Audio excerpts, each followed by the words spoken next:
Hey, good evening. This your boy E White, Dark Horse Investor.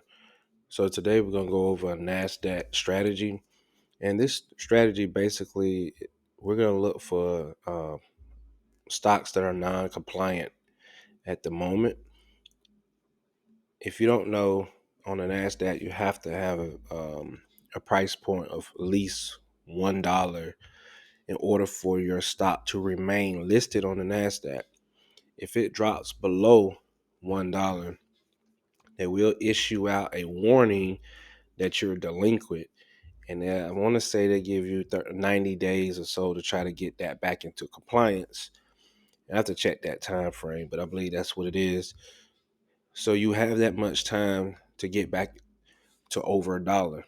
Well, this typically gives us an opportunity to trade some of these that are not compliant so that we can get back over to $1.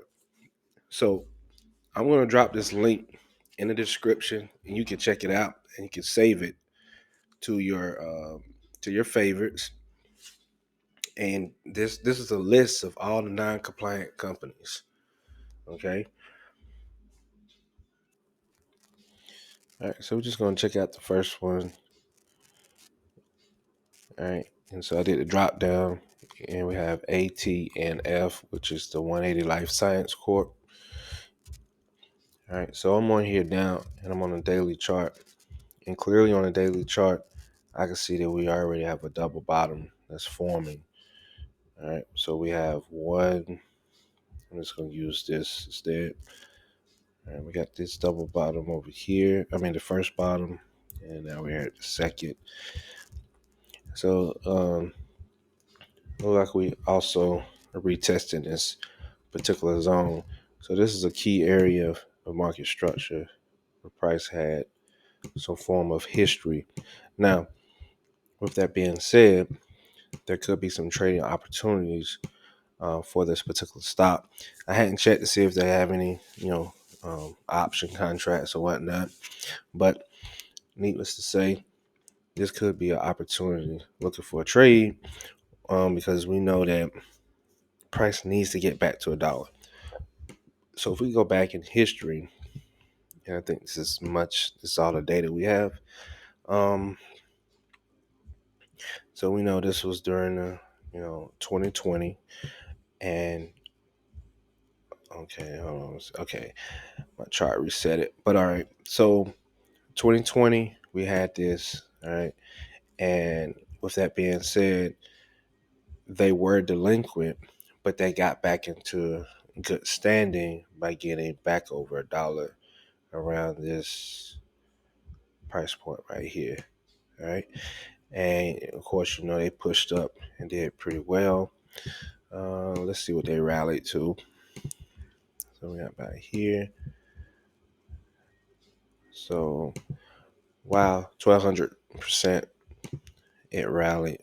And now we're not saying it's going to do that again, but even if we took it from the extreme bottom up,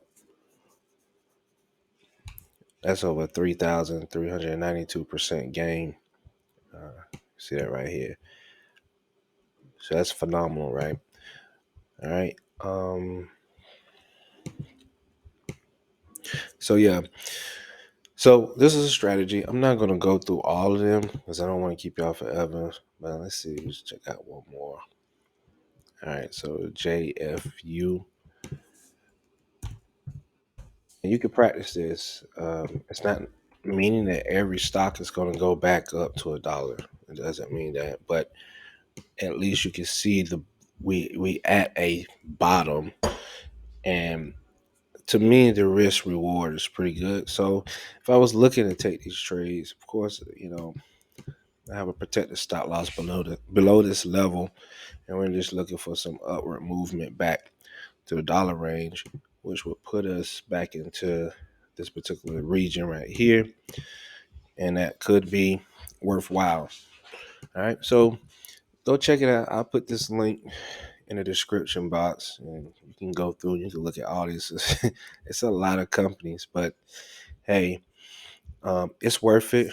And like I said, it's one of the many contrarian strategies that we use. All right, so y'all have a great night. Please like, subscribe to the channel, and I hope y'all have a prosperous day tomorrow. You have a great one.